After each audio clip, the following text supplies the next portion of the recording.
afternoon. I'm Victoria Marshall, and welcome to the Washington Watch News Desk. President Donald Trump has said U.S. tariffs against China will come down significantly, signaling a potential U-turn on his trade war with the superpower. My relationship with President Xi is great. It's been great for a long time. We've had a very good relationship, and I think we'll make a deal with China. Mr. President, in your meeting with... If we don't make a deal, we'll set it. We'll just set the number, and, I think they'll want to be a part of the United States. We're doing great. This is the golden age, as Paul said. We're talking about the golden age. There will never be a time like this, in my opinion. And China wants to be a part of that, too. That was President Trump yesterday talking to reporters in the Oval Office. He said the U.S. would ultimately make a deal with China. White House Press Secretary Caroline Leavitt echoed Trump's comments by telling reporters yesterday that the United States is making progress in its trade negotiations.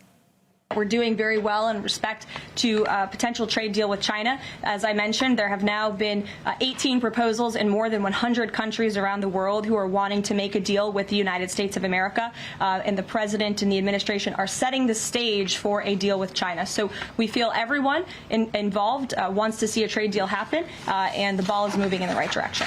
As a result of the news that the U.S. and China are coming to the negotiating table, American stocks soared this morning.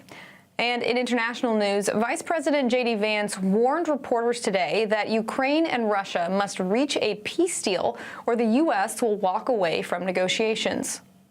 We've issued a very explicit proposal to both the Russians and the Ukrainians, and it's time for them to either say yes or for the United States to walk away from this process. We've engaged in an extraordinary amount of diplomacy, of on-the-ground work. We've really tried to understand things from the perspective of both the Ukrainians and the Russians. What do Ukrainians care the most about? What do the Russians care the most about? And I think that we've put together a very fair proposal.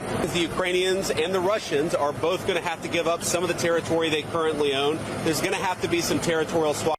Vance's comments come as the U.S. is expecting an answer from Ukraine on whether it will accept its peace plan. Such a plan includes America's recognition of Crimea as part of Russia and a prohibition from joining NATO.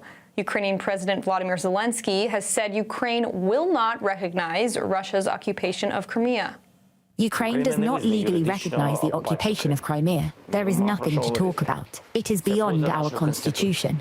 His comments come as American, Ukrainian, and European officials are meeting in London today to discuss the U.S.'s proposal for peace.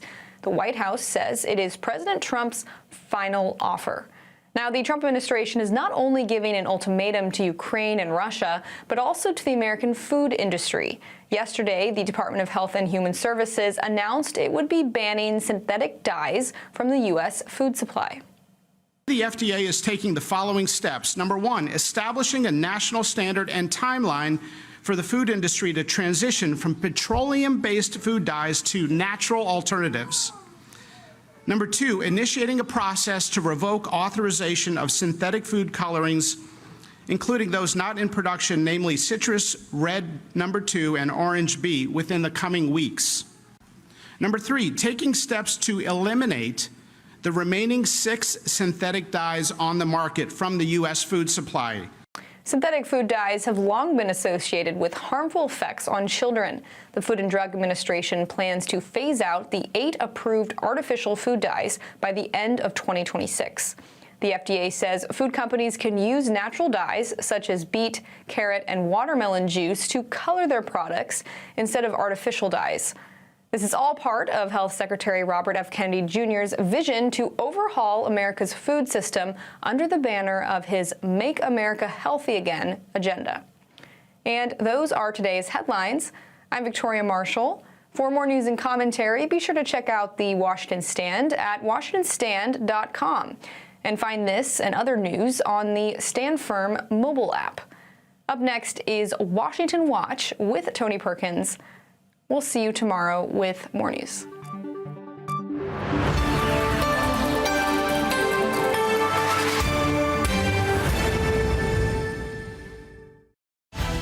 From the heart of our nation's capital in Washington, D.C., bringing compelling interviews, insightful analysis, taking you beyond the headlines and sound bites into conversations with our nation's leaders and newsmakers, all from a biblical worldview. Sitting in for Tony is today's host, Jody Heiss. Well, good afternoon. Welcome to this Wednesday edition of Washington Watch. I am Jody Heiss, a Senior Vice President here at the Family Research Council and President of FRC Action. Absolutely thrilled to have you joining us today, and as always, a tremendous honor to be filling in for Tony. We've got a lot coming your way today. The legal battle over the deportation of illegal immigrants continues with more orders from the courts. But while all of this is playing out, the Trump administration is plowing ahead as far as the law at least will allow them to go. President Trump saving thousands of lives every day by securing that border, and we're going to continue, despite what the district court says. Maybe we got to hold off on some of the deportation operations we're doing, but that's not going to stop us from seeking these people out, arresting them, and taking them off the streets of the United States while we wait for the courts to decide. That was President Trump's border czar, Tom Homan. He was speaking earlier today to reporters, and I'll be discussing this here in just a few moments when I'm joined by Texas Congressman Keith Self. And he and I are also going to be discussing the latest in the Middle East, including remarks today by the president of the Palestinian Authority, who referred to Hamas as sons of dogs. Yes, and he's calling on them to return the hostages and to end their control of Gaza. So what can we make all of that? Well, again, I'll be talking here in just a few moments with Congressman Self about that. And after his meeting on Monday with various CEOs of some of the top retailers like Walmart and Target and Home Depot, President Trump's tone on the tariff battle with China seems to be a little bit more soft as well as optimistic. We're going to be very nice. They're going to be very nice.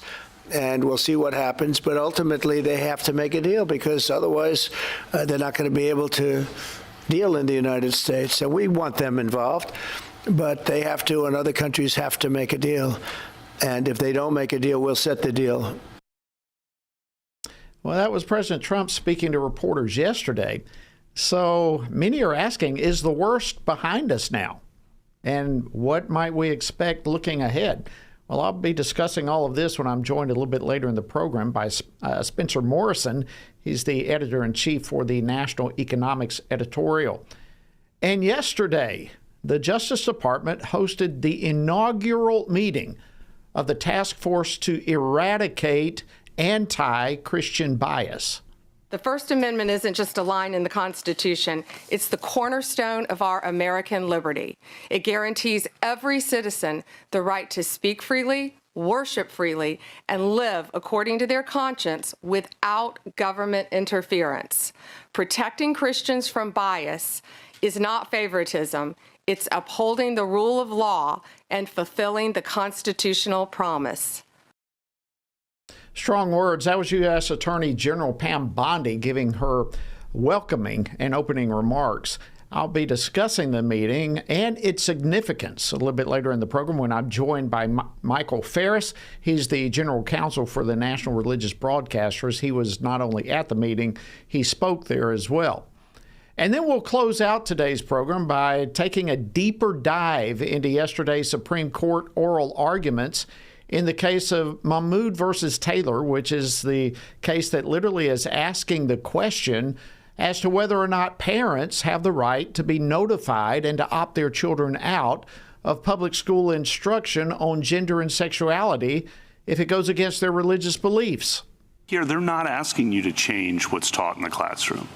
They're not asking you to change that at all. A lot of the rhetoric suggests that they might have, that they were trying to do that, but that's not what they're trying to do. They're only seeking to be able to walk out so that they don't have to, the parents don't have their children exposed to these things that are contrary to their own beliefs. That was Supreme Court Justice Brett Kavanaugh yesterday. And a little bit later in the program, Liberty Counsel's Daniel Schmidt will join me for an analysis. So as always, we've got a lot coming your way. Absolutely a packed program. You don't want to miss any of it, but if you do, our website, of course, is tonyperkins.com, where you can catch this as well as many other episodes and tons of resources. So keep that handy, TonyPerkins.com. All right. Earlier today, Mahmoud Abbas, he's the president of the Palestinian Authority, he called on Hamas to hand over hostages as well as the control of the Gaza Strip. He actually referred to Hamas as sons of dogs. He called for the terror group to end the matter, to end the war as a whole, but at the same time, he called for the defense of the Palestinian cause and the end of what he referred to as Israeli occupation of the Gaza Strip. Now, all this comes after a phone call yesterday between President Donald Trump and Israeli Prime Minister Benjamin Netanyahu. So what can we expect? And what can we make from all of these latest developments? Well, I'm honored now to be joined by Congressman Keith Self. He's a member of several House committees, including the Foreign Affairs Committee. He represents the 3rd Congressional District of Texas. Congressman Self, welcome back to Washington Watch. Always great to have you. Thanks. Thank you, Jody. Great to be here. Well, listen, I haven't been able to tell you in person, but I hope you and your family had a wonderful Easter. And again, thanks for joining us today. So let's start with what can we gather from President Abbas's plea here? Is this a serious attempt for peace in Gaza and the Middle East? No, this is the expectation that Israel will defeat Hamas, and he is angling to be the leader of the Palestinians inside the West Bank and in Gaza. So that's all this is. It's a power play. But let me tell you, when he calls Hamas sons of dogs, from my time in the Middle East, I can guarantee you that is a brutal takedown. That is a brutal insult. So he is simply saying that I want to replace Hamas in controlling the West Bank and now the Gaza Strip. That's all he's saying. All right, so great insight there, and I thought the same thing when I saw his reference to Hamas as sons of dogs. I mean, I know enough. I've been over there as well. That's you can't go much lower than that. So, what would it look like for there to be a leadership change in the area? Well, he tells us from that statement that he expects Israel to finally defeat Hamas. Israel has gone back into the Gaza Strip. Insiders, people who've been over there tell me it's not being reported right now, but Israel's taking very strong measures against Hamas in Gaza Strip today. We're not hearing a lot about it, but they are.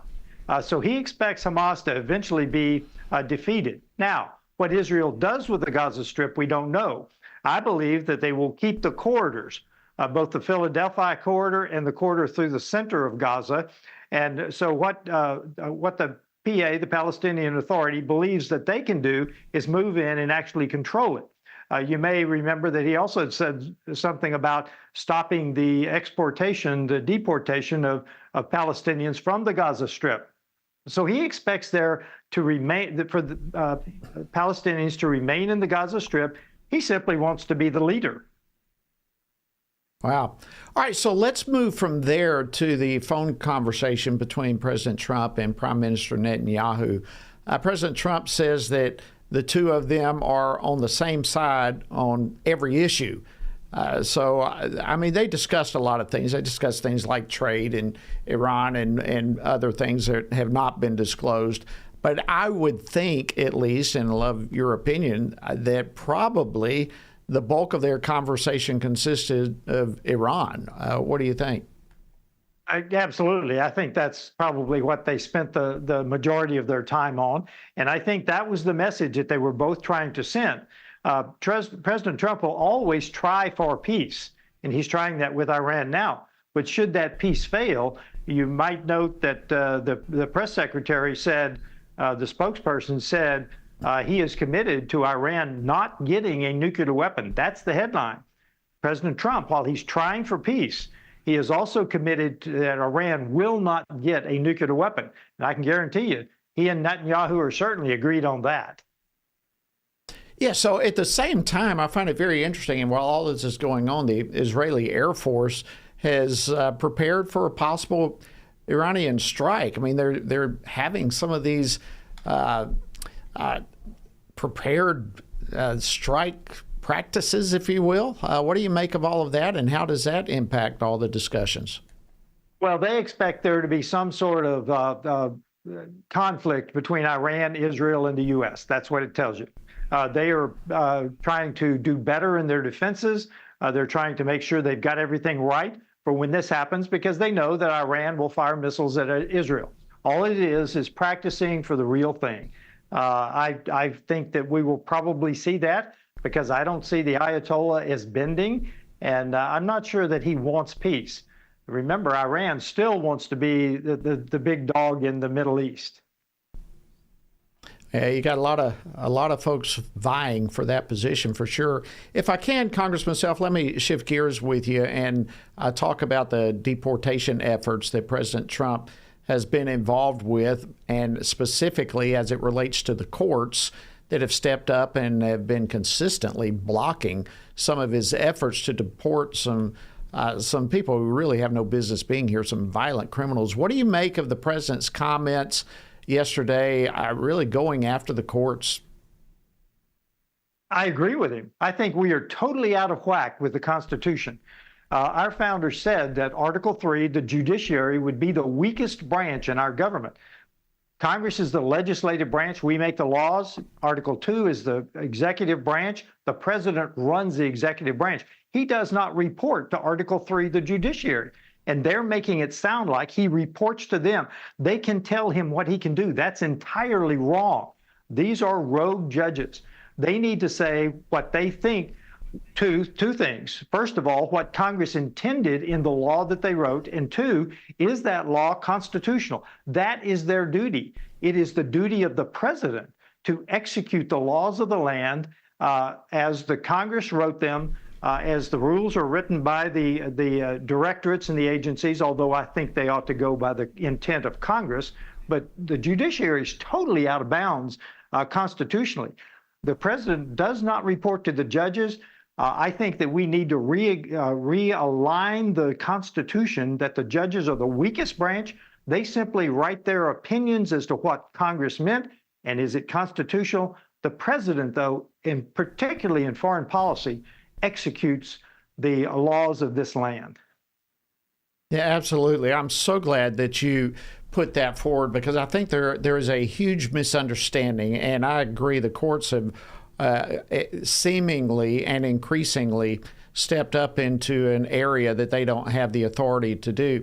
Now, we've only got about a minute left. You posted on X, and I wanted to bring this up, that some judges actually have been harboring some terrorists. What is that you were referring to? It was a minor, I think a magistrate in New Mexico, who actually was letting a known terrorist live in his house. They have gone to the range together. They fired weapons together, and knowing who this person was.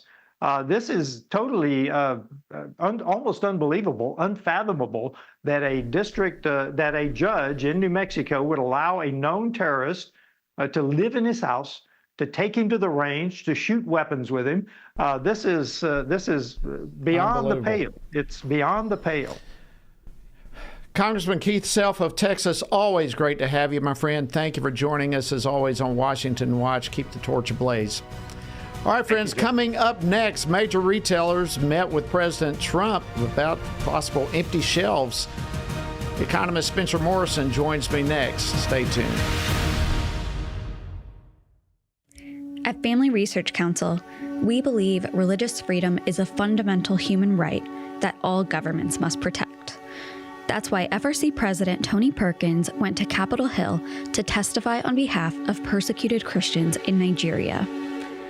Islamist terror groups target Christians and other religious minorities in Nigeria with brutal violence. Representative Chris Smith, who chaired the hearing, said 55,000 people have been killed and 21,000 abducted in the last 5 years alone. The congressman also stressed that 89% of Christians in the world who are martyred are from Nigeria. Yet the government of Nigeria has failed to make progress against religiously motivated persecution of Christians, despite religious freedom being enshrined as an essential human right in their constitution. Tony Perkins called for the United States to send an unmistakable message. This is systematic religious violence. Nigeria must be redesignated a country of particular concern. Biden administration's removal of this designation was a reckless mistake that emboldened the very terrorists who are slaughtering Christians. Redesignating Nigeria will enable the U.S. government to pressure Nigerian leaders to protect vulnerable Christians. These are not just numbers. These are fathers, their mothers, their children, their families. Bishop Wilfred Anagabe risked his life to speak out, sharing firsthand accounts of the danger faced in his church district in central Nigeria. We live in fear because at any point it can be our turn to be killed, but to remain silent is to die twice. So, I have chosen to speak. FRC is calling on President Trump to act now to promote religious freedom around the globe and speak up on behalf of Christians in Nigeria. Looking for a trusted source of news that shares your Christian values? Turn to The Washington Stand, your ultimate destination for informed, faith-centered reporting. Our dedicated team goes beyond the headlines, delivering stories that matter most to believers. From breaking events to cultural insights, we provide clear, compassionate coverage through a biblical lens. Discover news you can trust at The Washington Stand, where faith and facts meet every day.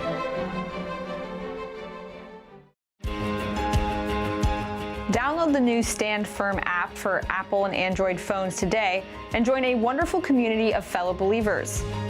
We've created a special place for you to access news from a biblical perspective, read and listen to daily devotionals, pray for current events, and more. Share the Stand Firm app with your friends, family, and church members, and stand firm everywhere you go.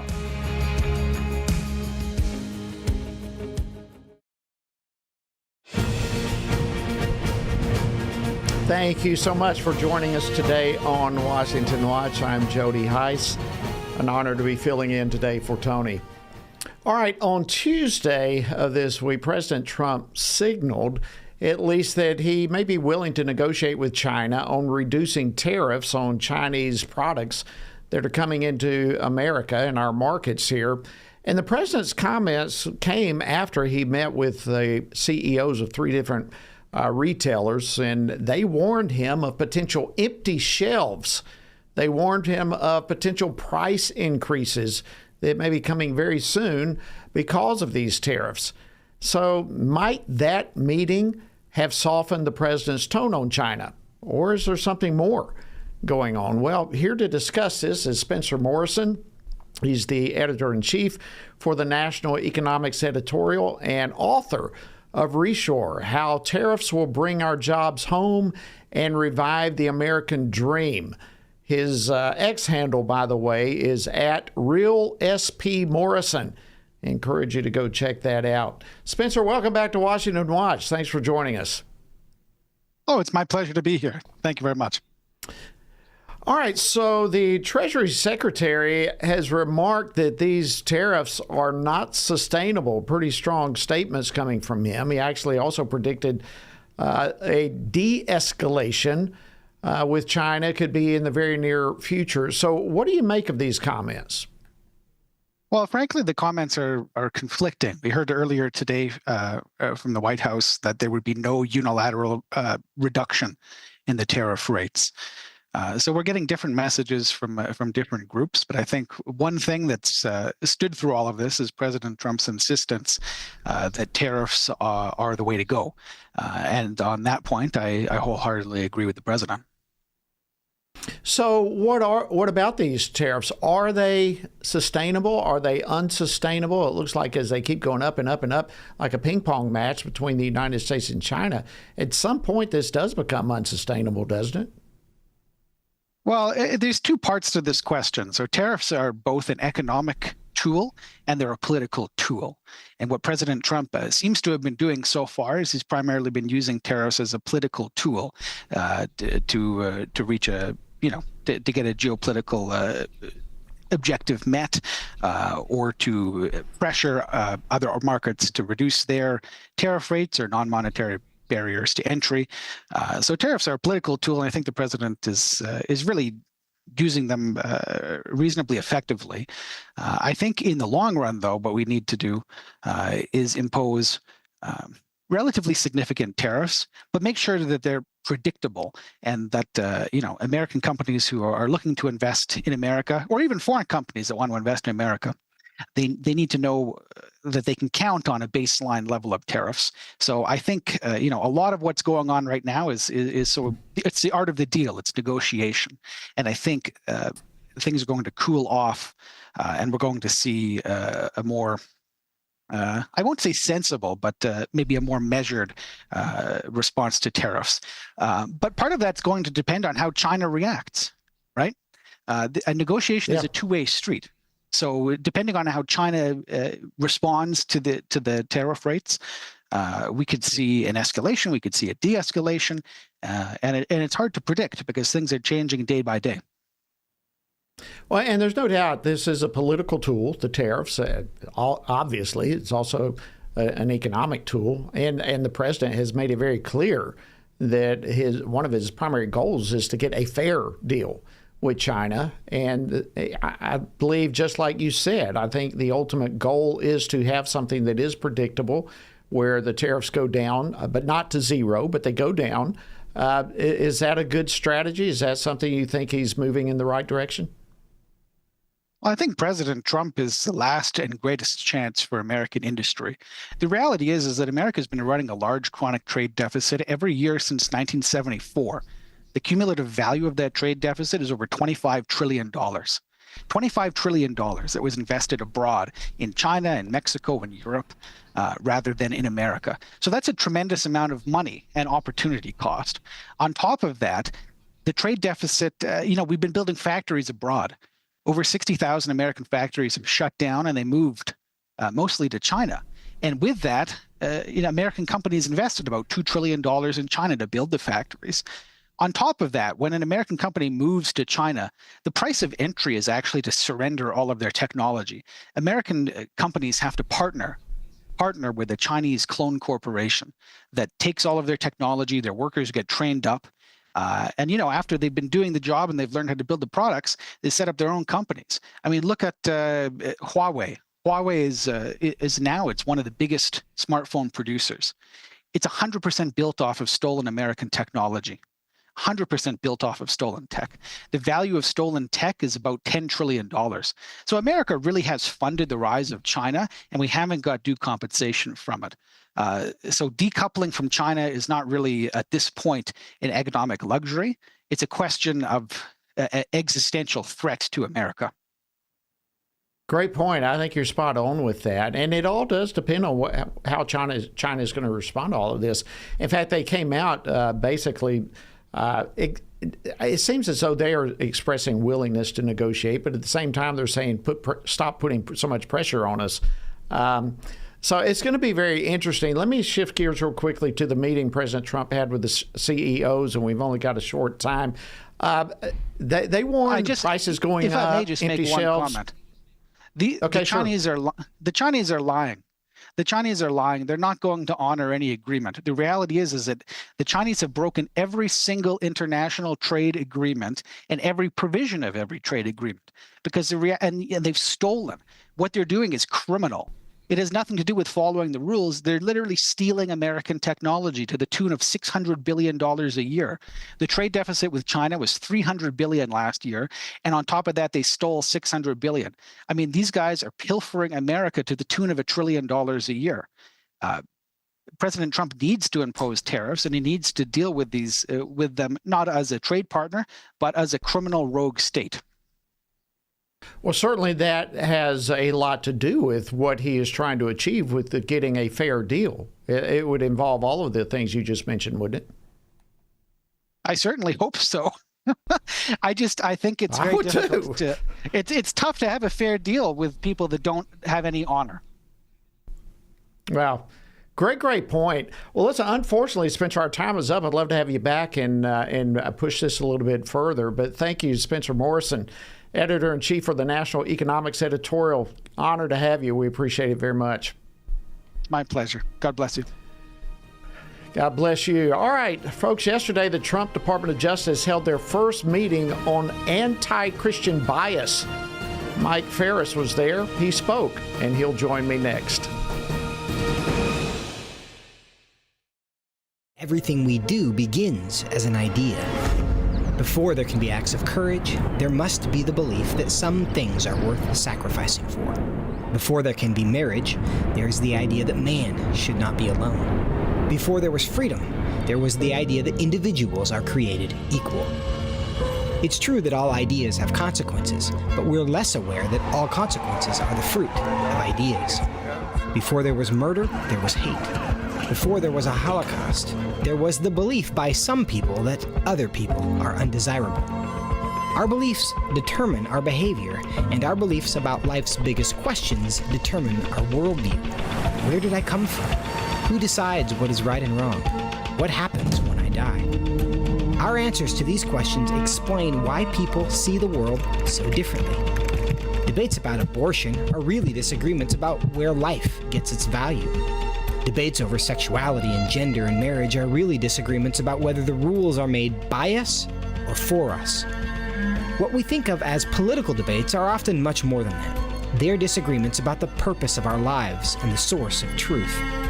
As Christians, our goal must be to think biblically about everything. Our goal is to help you see beyond red and blue, left and right, to see the battle of ideas at the root of it all. Our goal is to equip Christians with a biblical worldview and help them advance and defend the faith in their families, communities, and the public square. Cultural renewal doesn't begin with campaigns and elections. It begins with individuals turning from lies to truth. But that won't happen if people can't recognize a lie and don't believe truth exists. We want to help you see the spiritual war behind the political war, the truth claims behind the press release, and the forest from the trees.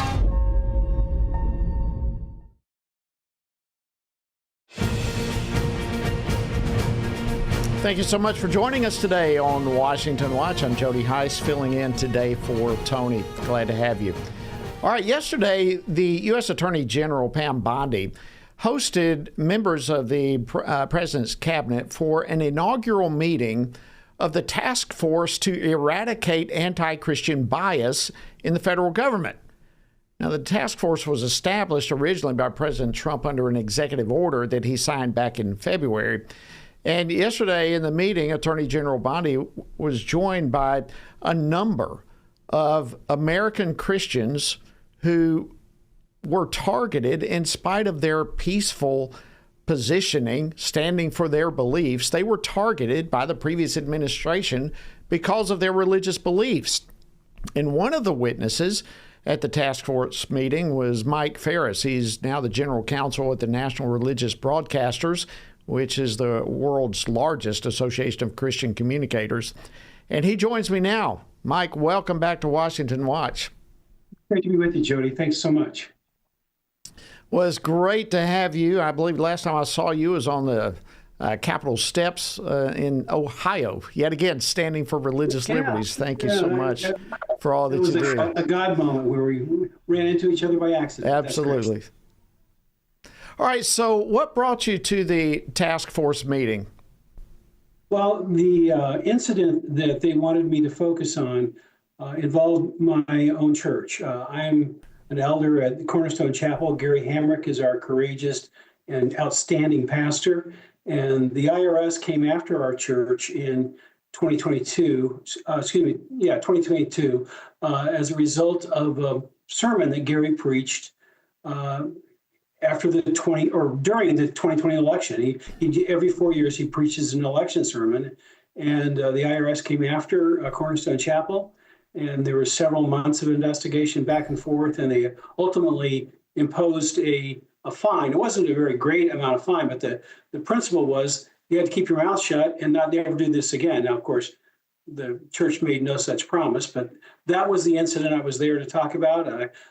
In some respect, was standing in for our pastor, but I was the president of Alliance Defending Freedom when this was going on, and we defended the church in that proceeding. So I have dual roles. I was the lawyer on the case, and I'm also an elder in the church. So I was able to talk about it from both sides. But the irony is that during multiple campaigns, and we have video evidence of this in a lawsuit I'm doing on the Johnson Amendment, that Biden himself goes into churches and gets endorsed. One pastor led the church in chanting, "Go Joseph, go Joseph," and others just openly endorsed him. So the real rule of the IRS is it's illegal to support a Republican candidate. That's the way they enforce the law up until President Trump got into office, and that's changing. It is changing so much. It's incredibly refreshing. And I say this whole issue, and you were there at Alliance Defending Freedom, but that was the issue that took me from the pastorate myself into the political arena, was a fight over this Johnson Amendment. And, of course, I was one of the 33 original pastors involved in that. And I just say thank you for continuing that fight. From the meeting yesterday, what were some of your takeaways? Did you feel good when all is said and done? Do you think we're moving in the right direction? I was over the moon, Jody. I've been in Washington doing these kinds of issues for more than 40 years now. And I've been in some high-level meetings, maybe not as quite as high level as that, where most of the cabinet was there, and the director of the FBI, and all kinds of other people in important positions. And so the part of the meeting that I enjoyed the most was listening to the various cabinet officers, Secretary of State Marco Rubio, Attorney General Pam Bondi, the Secretary of Education, many others spoke out and said the kind of anti-Christian action that they had found that their departments had been committing under the Biden administration and what they were doing about it. And there was frank assessment of what was going on, and there was quick, decisive action being done to fix it. It was the most encouraging meeting I have ever been in my entire political career, which is, like I said, over 4 decades. It was fantastic. I cannot tell you how encouraged I am by that. So what would you say, and we've just got a couple of minutes, what would you say to that individual who would claim that such a task force as this somehow shows favoritism towards Christians? Well, of course, the Justice Department and others work on anti-Semitism. They work on enforcing the law in many other ways. And it was made clear yesterday that religious discrimination of any kind is illegal under our system. And they were going to enforce the law against any person who violated that principle. But the reality is the most common attacks in this country today are against Christians. And so particularly Bible-believing conservative Christians or serious Catholics. And so those are the reality on the ground, and it's being recognized for what it's worth, and real actions are being taken to do something about it. And so that, and I had a good conversation about my lawsuit on the Johnson Amendment at the same time. So it was a great day. I just was really thrilled beyond thrilling. That is awesome. Mike Farris, I wanted to, we're going to be keeping a pulse on this. I'm sure there's going to be more meetings in the future with all of this, and we look forward to talking with you further about it. Mike Farris, General Counsel at the National Religious Broadcasters, thank you so much, as always, for joining us on Washington Watch. Thank you, Jody. All right, friends, coming up next, we're going to jump over to Daniel Smith with Liberty Counsel for his legal analysis of yesterday's potentially landmark U.S. Supreme Court education case. You don't want to miss it, and it'll come your way right after the break. Stay tuned. Are you ready to transform your trials into triumphs? Dive into the book of Daniel with FRC's new study guide, Daniel, Visions and Valor. Perfect for those seeking courage and wisdom from one of the Bible's most faithful figures. This 13-day journey is ideal for small groups or individual study as part of our ongoing Stand on the Word Bible reading plan. It's a timeless resource ready to deepen your engagement with Scripture. Explore how Daniel's life and God-given visions offer a blueprint for navigating challenges. Each day includes scriptures, reflection questions, and space for notes to enhance your understanding and application. Available in digital and physical formats, order your copy of Daniel, Visions and Valor today and start your journey of transformation. To order, text the word Daniel to 67742. That's Daniel to 67742. What is God's role in government? What does the separation of church and state really mean? And how does morality shape a nation? President John Adams said our Constitution was made only for moral and religious people. It is wholly inadequate to the government of any other. Join Family Research Council for God and Government, a powerful 13-part series that equips you with biblical truth to engage in today's most pressing debates. From the Ten Commandments in classrooms to the immigration crisis of America, we'll uncover the foundations of our nation's history and why it's relevant for today. Defend God's plan for government, because faith and freedom were never meant to be separate. New episodes available each Monday. To view the series on the Stand Firm app, text COURSE to 67742. How should Christians think about the thorny issues shaping our culture? How should Christians address deceitful ideas like transgenderism, critical theory, or assisted suicide? How can Christians navigate raising children in a broken culture, the war on gender roles, or rebuilding our once great nation? Outstanding is a podcast from the Washington Stand dedicated to these critical conversations. Outstanding seeks to tear down what our corrupt culture lifts up with an aim to take every thought and every idea captive to the obedience of Christ. Whether policies or partisan politics, whether conflict in America or conflict abroad, join us and our guests as we examine the headlines through the lens of Scripture and explore how Christians can faithfully exalt Christ in all of life. Follow Outstanding on your favorite podcast app and look for new episodes each week. Welcome back to Washington Watch. I am Jody Heiss filling in today for Tony, and so honored to have you on board with us as well. All right, let me just say this before I introduce our next guest. The last segment, fascinating segment with Mike Ferris, but we were talking about the task force to eradicate anti-Christian bias. And as he stated, this is becoming more and more and more of an issue. And I want you to be aware that one of the worst perpetrators of all of this is the SPLC, the Southern Poverty Law Center. They have a long history of going after organizations that are faith-based, including FRC. And they continue to push their attempts to go after faith-based organizations. And we are urging the Department of Justice to sever their ties with the SPLC. And we're asking you to join us. We have a petition to that extent asking the DOJ to sever ties. And you can sign that petition by simply texting SPLC to 67742. We strongly urge you to do so. Okay, also happening yesterday, the U.S. Supreme Court heard oral arguments in what potentially could be a pivotal case affecting parents and students in Montgomery County, Maryland.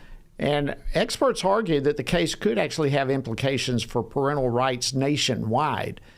So what are these legal implications? Will the Supreme Court take a stand for parents' rights?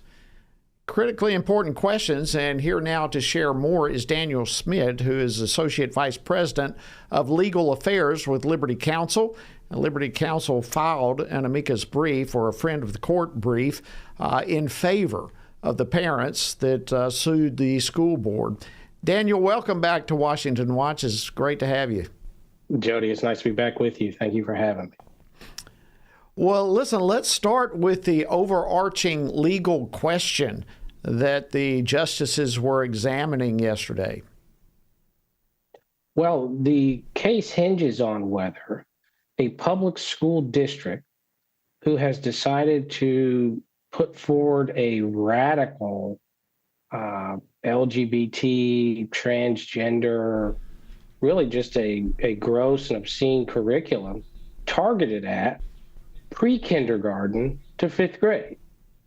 And what used to be available to parents in the Montgomery County School District, they took away, which was the right to opt out and the right, shockingly, to even have notice of the issues that were going to be included in these books that were targeted by their own audience definitions to target 3-year-olds to 5-year-olds up to 4th grade. And the content of these books was just outlandish. A group of Jewish and Muslim parents sued, seeking under the First Amendment to have an opt-out. And the Montgomery County School District permits opt-outs for a whole host of other reasons. But when it came to this one curriculum where they wanted to radicalize the children and poison their minds, they took away the opt-out and took away the option to even notify the parents. That is just, it's stunning to me to think that we are watching this kind of stuff here in the United States. So you mentioned some Jewish and Muslim parents. I go further into that. What do we know about these parents? Who are they? What is it that is moving them to sue the school board? Well, they have sincere religious beliefs, as you can imagine, that encourage them and compel them. And it's not just Jewish and Muslim. There's a coalition of parents who have religious objections to a curriculum that sexualizes children. And these books they're set to cartoons and like a targeted audience, but the content of them, one of them called Pride Puppy, I'll just point out, it sends these kids on, they go to a pride parade, and the story is about these kids who are tasked with going out and finding underwear and leather straps and this famous drag queen and the drag king and all these other things, in addition to a whole host of other books that were in the curriculum. Well, the parents here, some of the Muslim faith, some of the Jewish faith, and others have sincere convictions based on the Bible and other of their religious texts that they don't want their children exposed to this. They want the option to opt them out of this particular curriculum so that their minds aren't poisoned by it. The First Amendment entitles them to that right. It affords them that right. Indeed, it was the premise of our country, the right to be free, and the freedom they sought was religious freedom. So the parents have sued seeking what used to be available to them, but was taken away for this curriculum, just to opt their children out so that they can continue to teach them in their religious convictions. Okay, so that's very understandable where the parents are coming from, why they are upset, why they resent the fact that their rights as well as their religious beliefs are being trampled upon. So I get their argument. What, on the other hand, could the argument be from the Montgomery County Board of Education? What is their stance in all of this? Astoundingly, and this is really shocking, they say because too many parents decided to opt out, it became unworkable for them to continue with their radical curriculum. So a whole host of parents, including the religious ones who sued, but there were also others who aren't religious, but who don't think this type of content is appropriate for a pre-kindergartner, 3-year-old, 5-year-old. And so they opted out. They said, we no longer want our children exposed to this. And at that point, because so many had objected to this obscene curriculum, the school district said, well, this is unworkable. We can't have this many people opt out of it. So we'll just take away the opt-out. And the attorney for the school district stood up there yesterday in front of the 9 justices and said, the government has an interest in making sure that too many people don't opt out. Now, for those of us on the conservative side, one has to wonder, well, we're not targeting and being able to reach as many with our radical ideologies and indoctrinate them for the future generation. That's really what I think their interest is.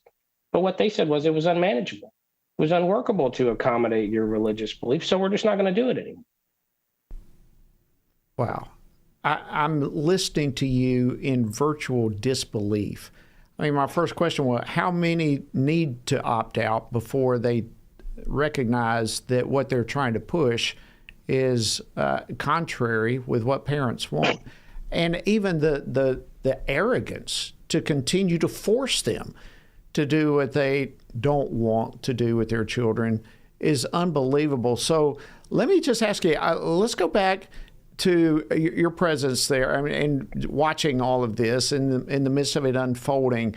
Recap some of the arguments that were made that either on the positive side or the negative side that you think stuck. I don't think there were many on the supportive side. Now the court breaks down, as we often think, along ideological lines. This one shouldn't be. I think based on the way the arguments went, the parents will prevail, and what has been recognized as the oldest fundamental right in our country, which is the right to direct the upbringing and education of your children, will be affirmed. The school district doesn't get to poison the children, and it doesn't matter whether you consider it a benefit or a public right or whatever. The states all have laws that compel students to be there.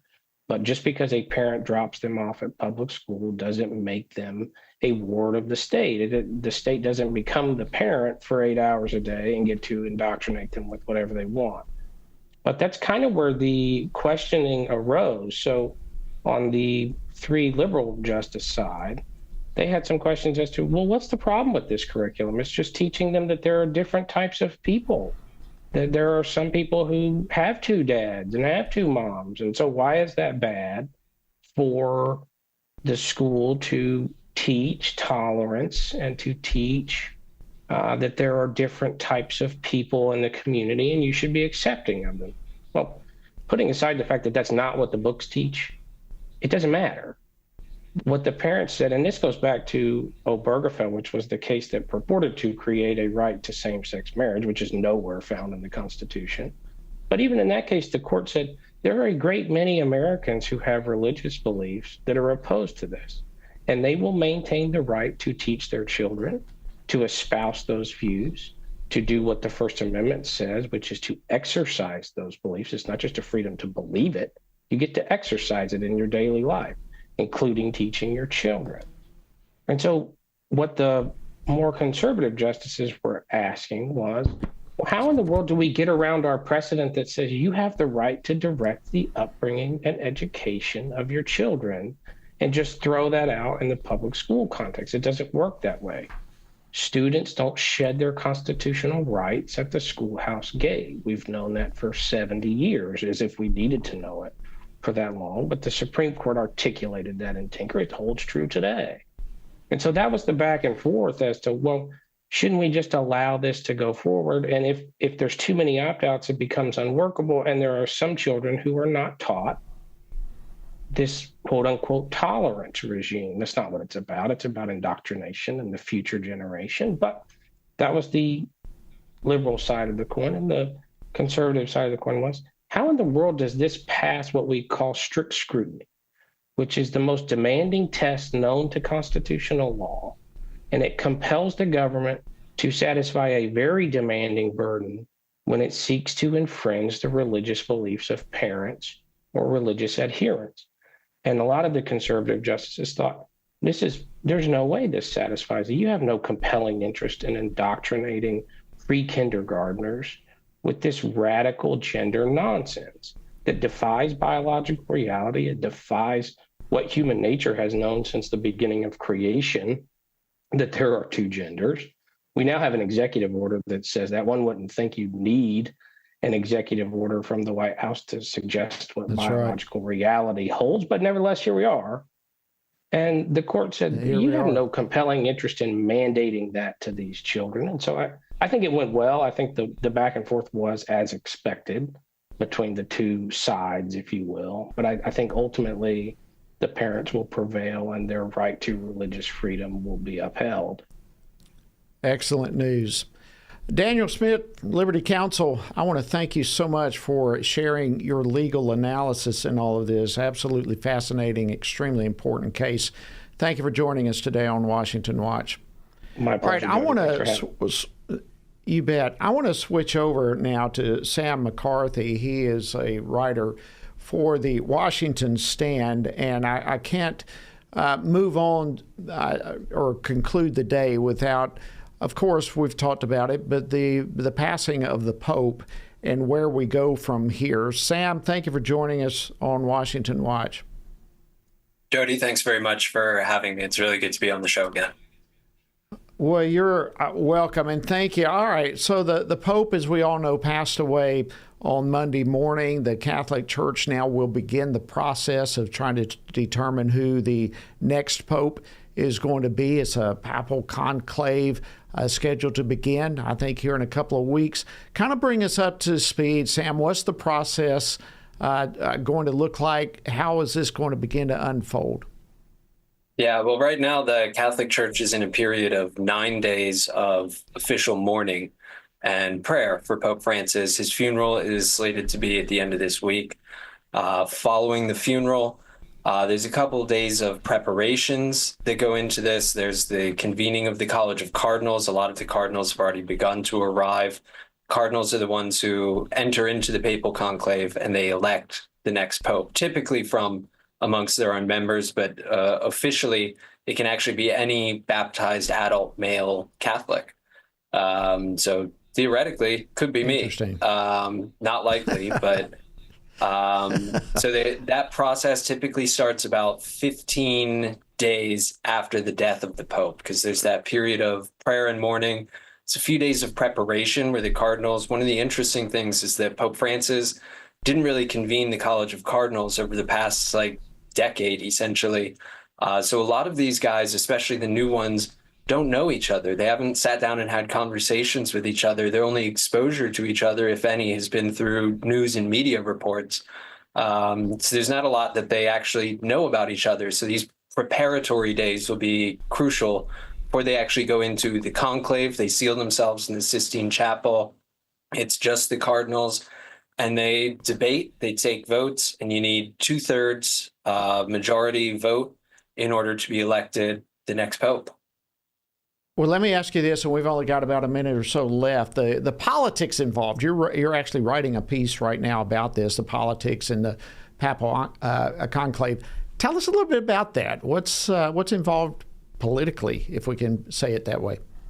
Yeah, so I think one of the interesting things that you see with a lot of news outlets, especially right now, covering this, and I think part of this is because Pope Francis was, God rest his soul, he was rather ideological in some of his decisions, some of his administrative choices, some of his, especially his off-the-cuff statements, were somewhat ideological. And so a lot of people are framing this almost in terms of American politics, with this left-right dichotomy, when really it transcends the left-right dichotomy, and it can't really be classified in the terms of, say, an American presidential election.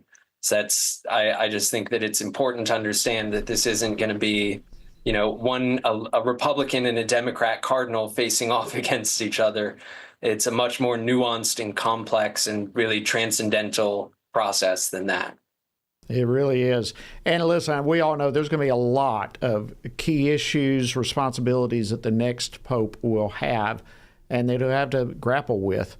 Sam McCarthy, thank you so much for taking time to join us today on Washington Watch. Thanks, Jody. All right, friends, that wraps up this edition. Hope you have a fantastic rest of your day, and we'll see you tomorrow right here on Washington Watch. Washington Watch with Tony Perkins is brought to you by Family Research Council and is entirely listener-supported. Portions of the show discussing candidates are brought to you by Family Research Council Action. For more information on anything you heard today, or to find out how you can partner with us in our ongoing efforts to promote faith, family, and freedom, visit TonyPerkins.com.